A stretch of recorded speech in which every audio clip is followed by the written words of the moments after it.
Shalom Bapak Ibu Jemaat yang dikasihi oleh Tuhan. Berjumpa lagi di dalam CK7 Online Bible Study malam hari ini. Nah, pada hari ini kita akan melanjutkan pembelajaran kita dalam kitab Ulangan pasal yang ke-24 ayat 1 sampai ayat yang ke-5. Nah, sebelum kita belajar malam ini, mari kita datang sama Tuhan untuk menyembah Dia dan minta hikmat dan wahyunya turun atas pembelajaran malam hari ini. Mari sama-sama kita datang kepada Tuhan.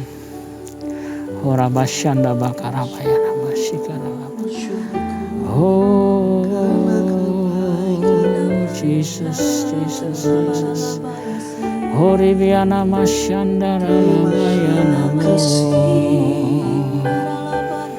Heribiana maso, ribiana maso. Haleluya, haleluya. Hiribiana mashandara mo.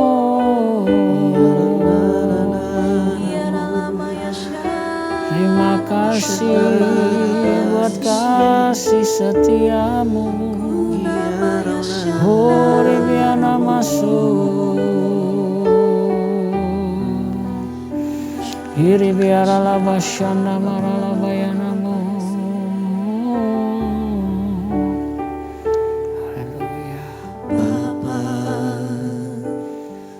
Persembahkan tubuhku sebagai persembahan yang hidup, kudus dan yang berkenan padamu, sebagai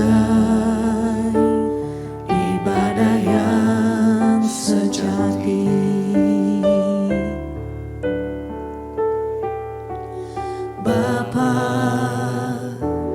Ku persembahkan tubuhku sebagai persembahan yang hidup, kudus dan yang berkenan padamu, sebagai ibadah yang sejati. Sembah Kau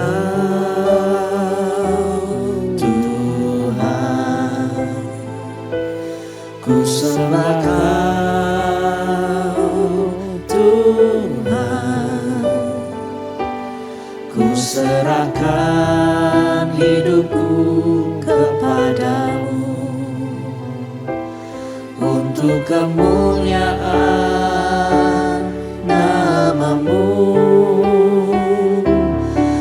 Sembah Kau Tuhan, ku sembah Kau Tuhan, ku serahkan hidupku kepadamu untuk kemuliaan nama-Mu.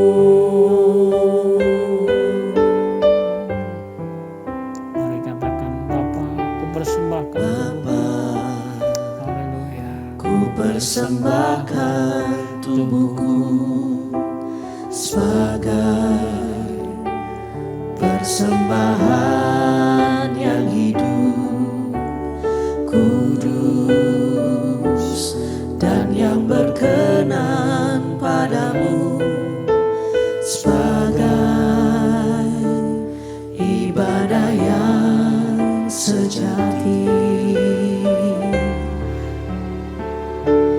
Ku sembah Kau Tuhan, ku sembah Kau Tuhan, ku serahkan hidupku kepadamu untuk kemuliaan nama-Mu. Sembah Kau Tuhan, ku sembah Kau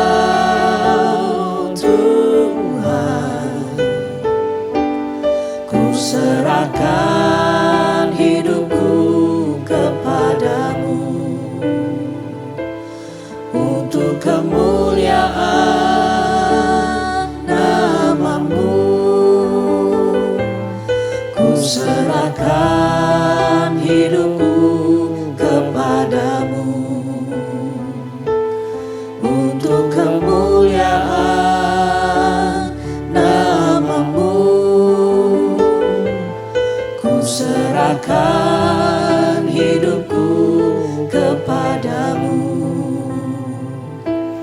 untuk kemuliaan namamu.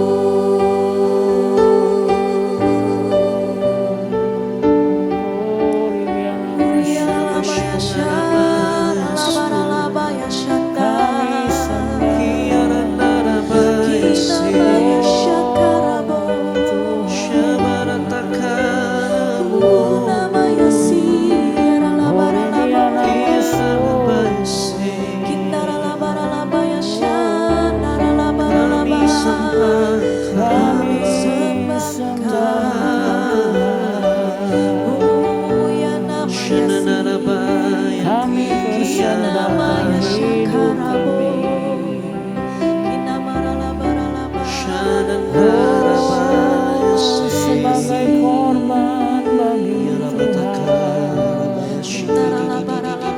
untuk kemuliaan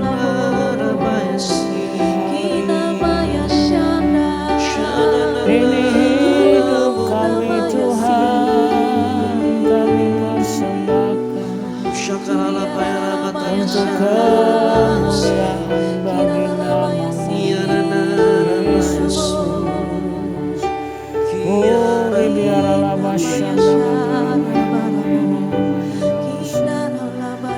haleluya, haleluya.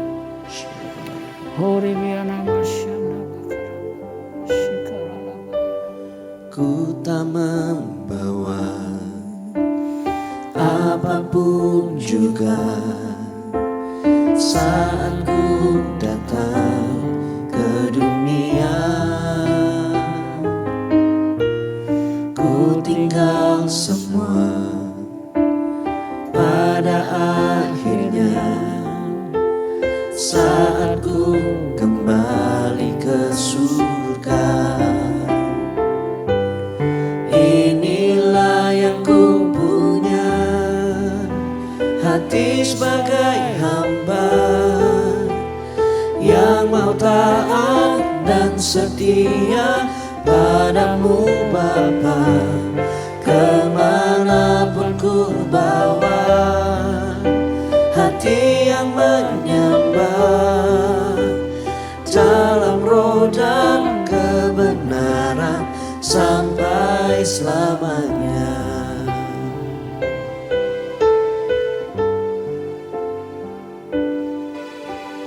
Ku tak membawa apapun juga saat ku datang ke dunia.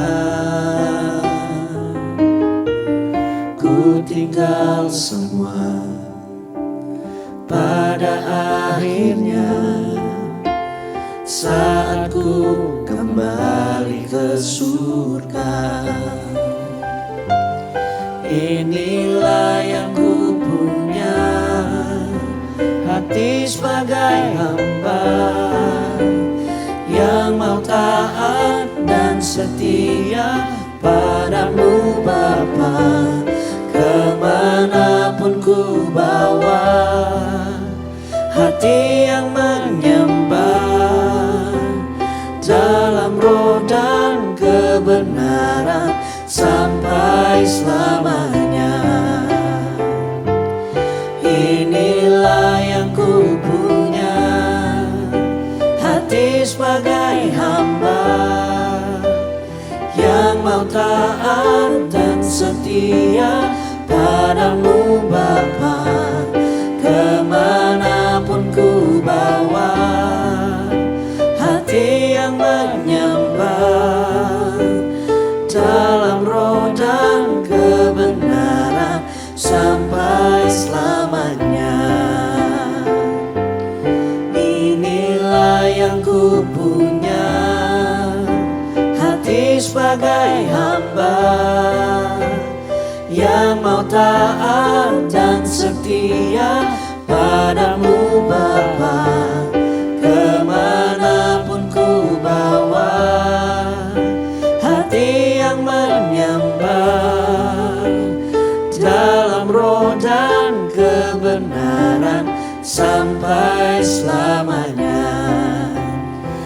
dalam roh dan kebenaran sampai selamanya. Mari kita sembah Dia. Shanda bakarabaya namasikarabayana masaya. Horibiana masyanda. Haleluya. Kami bawa hidup kami ke mezbah Tuhan. Kami persembahkan hidup kami kepadamu Tuhan. Haleluya. Oh, pakailah hidup kami untuk kemuliaan-Mu Tuhan. Hore biara masyanda lamayana mayana. Hiri biara lamayana masu. Haleluya.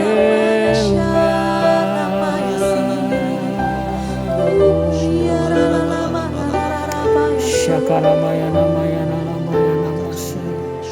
Haleluya. Terima kasih Tuhan. Haleluya. Bapa, kami bersyukur untuk malam hari ini. Terima kasih kami masih boleh diberi kesempatan malam ini untuk belajar firman Tuhan. Kami butuh hikmat dan pewahyuan buat kami boleh mengerti kebenaran firman-Mu. Biarlah bukakan kebenaran firman-Mu ini boleh menjadi kekuatan juga buat kami Tuhan. Terima kasih Bapa, terima kasih. Malam ini kami buka hati kami untuk kami belajar firman-Mu. Di dalam nama Tuhan Yesus kami berdoa. Amin. Amin. Ya, shalom Bapak Ibu yang dikasihi oleh Tuhan. Kita lanjutkan ya pembacaan kita di dalam Ulangan pasal yang ke-24 ayat 1 sampai ke 5 ya. Ada judul perikop yang khusus di sini. Dikatakan di sini tentang perceraian ya. Saya akan bacakan dari ayat 1 sampai 5. Demikianlah firman Tuhan. Apabila seorang mengambil seorang perempuan dan menjadi suaminya, dan jika kemudian ia tidak menyukai lagi perempuan itu, sebab didapatinya yang tidak senonoh padanya, lalu ia menulis surat cerai dan menyerahkannya ke tangan perempuan itu, sesudah itu menyuruh dia pergi dari rumahnya. Dan ketika perempuan itu keluar dari rumahnya dan pergi ke sana, lalu menjadi istri orang lain. Dan jika laki-laki yang kemudian ini tidak cinta lagi padanya, lalu menulis surat cerai dan menyerahkannya ke tangan perempuan itu, serta menyuruh dia pergi dari rumahnya. Atau jika laki-laki yang kemudian mengambil dia menjadi istrinya itu mati, maka suami yang pertama yang telah menyuruh dia pergi itu tidak boleh mengambil dia kembali menjadi istrinya setelah perempuan itu dicemari, sebab hal itu adalah kekejian di hadapan Tuhan. Janganlah engkau mendatangkan dosa atas negeri yang diberikan Tuhan Allahmu kepadamu menjadi milik pusakamu. Apabila baru saja seorang mengambil istri, janganlah ia keluar bersama-sama dengan tentara maju berperang atau dibebankan sesuatu pekerjaan. 1 tahun lamanya ia harus dibebaskan untuk keperluan rumah tangganya dan menyukakan hati perempuan yang telah diambilnya menjadi istrinya. Nah, Bapak Ibu, kalau kita berbicara malam ini firman Tuhan tentang perceraian, ya, tentu kita melihat hari-hari ini pada zaman ini ya, hal itu mungkin buat kita sudah biasa ya, wajar gitu. Ya. Dan banyak pasangan melakukan sepertinya mereka nggak rasa bersalah. Tapi malam hari ini kita diingatkan lagi ya mengenai perceraian, begitu ya. Nah, dasar firman Tuhan ya mengenai perceraian itu ya ada dalam Maleakhi 2 ayat 16 bagian A ya. Di situ Tuhan menegaskan larangan bercerai bagi orang Israel. Ya. Bahkan di situ dikatakan bahwa Tuhan itu membenci perceraian. Ya. Jadi di dasar firman ini kita mengerti kalau namanya Tuhan membenci perceraian, berarti bukan sekedar sekedar larangan, tetapi itu satu kebencian di hadapan Tuhan. Ya. Nah, yang kedua adalah di Matius 19 ayat 3 sebagai dasarnya. Tetapi karena kekerasan hati umatnya. Nah, ini ya. Jadi perceraian itu bisa terjadi karena apa? Tegar hatinya. Artinya terjadi kekerasan hati umat pada waktu itu. Sehingga tetap terjadi perceraian di kalangan umat Israel pada waktu itu. Ya. Nah, malam ini saya mau kita melihat ya secara jelas ya bahwa tentang perceraian ini adalah sesuatu hal yang harus kita hindari. Kenapa? Karena perceraian itu adalah kebencian di hadapan Tuhan. Allah benci sekali perceraian.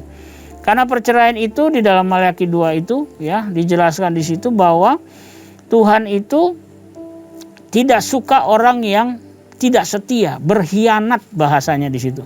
Ya. Jadi itu yang pertama yang harus kita lihat sebagai latar belakang dulu ya.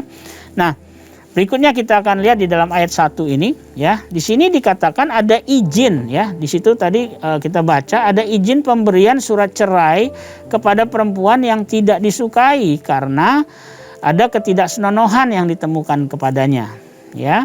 Itu di ayat pertama. Nah, mungkin perempuan ini setelah dia diberikan surat cerai tadi dikatakan di ayat 2 dan 3, perempuan ini mungkin menikah lagi dan dapat diceraikan lagi kemungkinannya, atau bisa ditinggal mati oleh suami yang kedua ya. Nah, kalau hal ini terjadi maka suami yang pertama itu tidak boleh menerimanya kembali lagi sebagai istrinya karena sudah terjadi perceraian ya. Dan jika menikah kembali itu adalah dosa perzinahan di hadapan Tuhan. Ya, seperti tertulis di dalam Matius 5 ayat 32. Ya, jadi nggak boleh ya kalau sudah sudah terjadi pertama suami pertama sudah dia dikasih surat cerai ya. Lalu dia menikah lagi perempuan ini ya.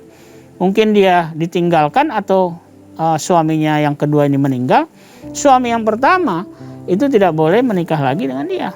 Ya, karena itu dianggap sebagai perzinahan di hadapan Tuhan. Ya. Nah, karena itu pada malam ini kita belajar ya. Di sini kita mulai lihat di ayat yang pertama ini hati-hati ya. Karena di sini dikatakan tadi kan sepertinya ada izin untuk boleh bercerai ya. Tetapi di sini bukan diartikan bahwa Allah itu mengizinkan perceraian. Ini harus digarisbawahi. Ya. Tetapi kenapa ada hukum ini? Hukum ini adalah tujuannya gini Bapak Ibu, untuk melindungi kaum perempuan Yahudi yang pada masa itu di wilayah Timur Tengah itu sangat rentan untuk direndahkan, dilecehkan, bahkan diperjualbelikan. Jadi di sini secara konteksnya bukan berarti Tuhan mengizinkan karena adanya boleh izin surat cerai, ya.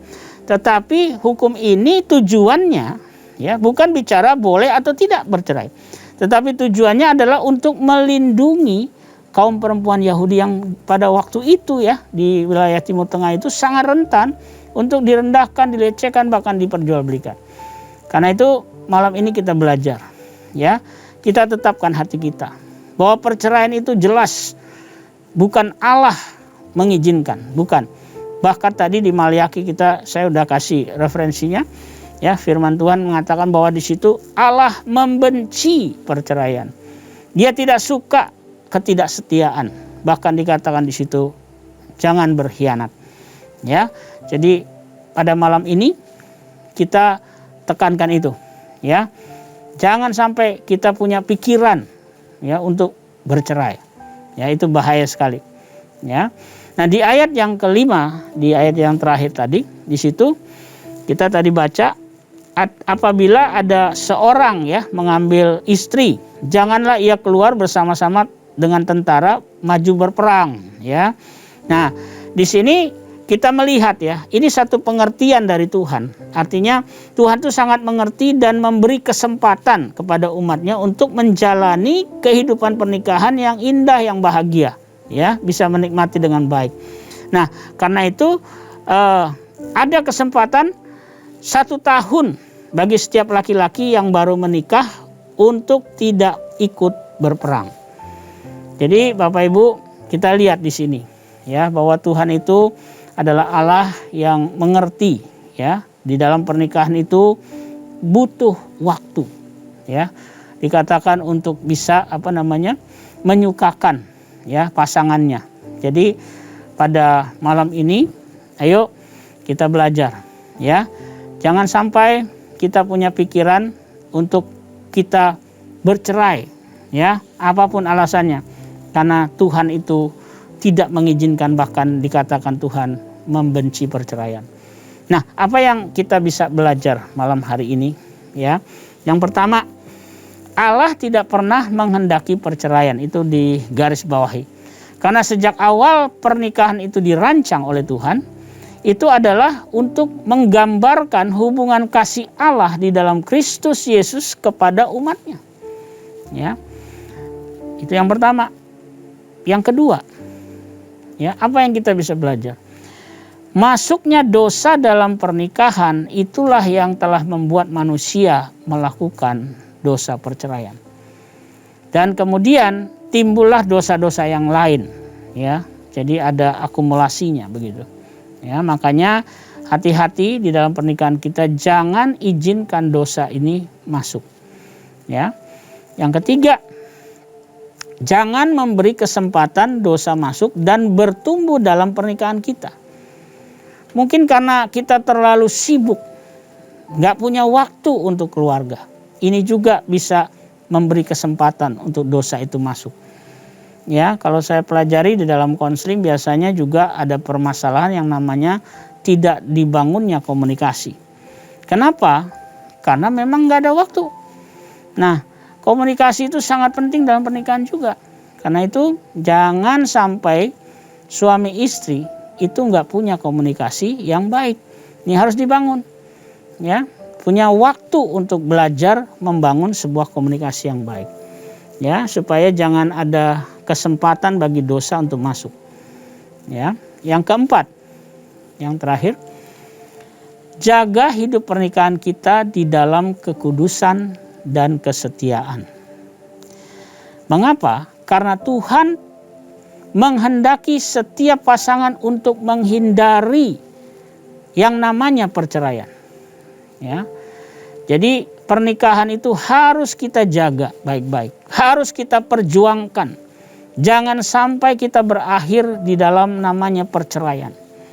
Karena pernikahan itu, ya, ini adalah satu gambaran hubungan yang spesial antara Kristus Tuhan dan jemaatnya. Jadi pernikahan itu bukan hubungan yang murah, tapi pernikahan itu adalah sebuah gambaran hubungan yang sangat spesial antara Kristus Tuhan kita dengan kita, umatnya. Ya, dan di dalam hubungan itu ada satu dasar yang paling kuat, ya, yang Tuhan taruh membangun hubungan itu, ya, antara Tuhan dengan kita.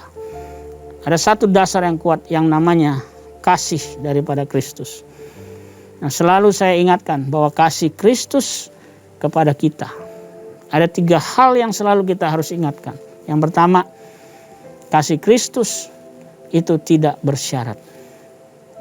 Bisa nggak kita mengasihi tanpa syarat? Seperti Kristus lakukan buat kita. Kristus terima kita apa adanya. Kita kondisinya dosa, najis, kotor. Tapi Kristus tanpa syarat, Dia tetap mengasihi kita. Dan bahkan yang kedua, Dia mengampuni kita tanpa syarat. Lalu yang ketiga yang dilakukan sebagai tanda hubungan yang spesial ini adalah pengorbanannya di kayu salib. Supaya dosa yang merupakan pemisah antara kita dengan Tuhan. Ya, itu diselesaikan, ditebus oleh Tuhan sehingga kita bisa kembali punya hubungan yang spesial dengan Allah. Karena itu malam ini ayo kita renungkan. Mungkin malam ini Bapak Ibu ada yang sudah berencana mau bercerai. Saya mau katakan malam ini, bertobat, stop. Karena Allah membenci perceraian. Masih bisa ada jalan keluar, masih bisa. Dan Alkitab ya mencatat, bahkan di dalam pernikahan itu ya di awal pun Tuhan bisa buat yang namanya mujizat. Ya, kalau kita baca di Alkitab, ya itu ada peristiwa di Kana, di mana di situ anggur habis, anggur berbicara manis, ya artinya kehidupan rumah tangga yang awal itu manis, tapi mungkin di tengah-tengahnya mulai terjadi konflik sehingga menjadi pahit ataupun habis, hilang. Ya, ada satu kali saya pernah dengar perkataan ini ketika suami istri lagi ribut. Saya sudah nggak punya perasaan apa-apa lagi. Wah, sudah kering. Ya, tetapi jika kita mengundang Kristus dan mengaplikasikan kasihnya itu, maka yang kering itu ya bisa menjadi dipenuhi lagi dengan hal-hal yang manis. Ya, karena itu malam ini, ayo sama-sama kita, terutama suami istri malam ini kita diingatkan, jangan punya pikiran bercerai, bahkan berkata-kata pun jangan, karena kita sudah mengerti bahwa perceraian itu dibenci oleh Tuhan. Baik, mari kita sama-sama kita tundukkan kepala, ya. Kita mau berdoa, saya juga mau berdoa buat kita semua malam hari ini. Horabashanda bakaraba shikirala bayana mashanda rabakaraba. Orebiana mashanda bakaraba ya. Bapa di dalam surga, terima kasih buat firman-Mu malam hari ini. Terima kasih kami diingatkan kembali di dalam pernikahan kami, supaya jangan sampai terjadi perceraian. Supaya kami juga memperlakukan sebagai suami, kami memperlakukan istri sebagai umat Tuhan yang dikasihi oleh Tuhan. Terima kasih Bapa. Aku berdoa buat setiap kami yang ada di rumah-rumah. Kami percaya Engkau pun hadir di rumah-rumah, menjamah setiap kami melalui firman-Mu malam ini. Biarlah setiap pasangan suami istri Kau berkati Tuhan. Kau jauhkan dari segala perceraian. Kami berdoa di dalam nama Yesus, biar Tuhan pulihkan keluarga-keluarga kalau ada yang rusak malam hari ini. Terima kasih Bapa, terima kasih, aku percaya kuasa firman-Mu itu berkuasa untuk memulihkan kami semua malam hari ini. Terima kasih Tuhan, terima kasih. Kami bersyukur di dalam nama Tuhan Yesus kami berdoa. Mari sebelum kita tutup malam hari ini, mari kita angkat tangan kita di hadapan Tuhan dan arahkan hati kita kepada Tuhan. Terimalah berkat yang berlimpah-limpah dari Allah Bapa kita, kasih karunia dalam anak yang tunggal Tuhan kita Yesus Kristus, dan persekutuan yang manis dengan Roh Kudus menyertai kita semua mulai saat ini sampai Maranatha. Tuhan Yesus datang menjemput kita semua di awan-awan yang permai, bahkan untuk selama-lamanya. Mari kita yang percaya dan diberkati Tuhan sama-sama katakan amin. Selamat malam, selamat beristirahat Bapak Ibu sekalian, jemaat yang dikasihi Tuhan. Tuhan Yesus memberkati kita semua.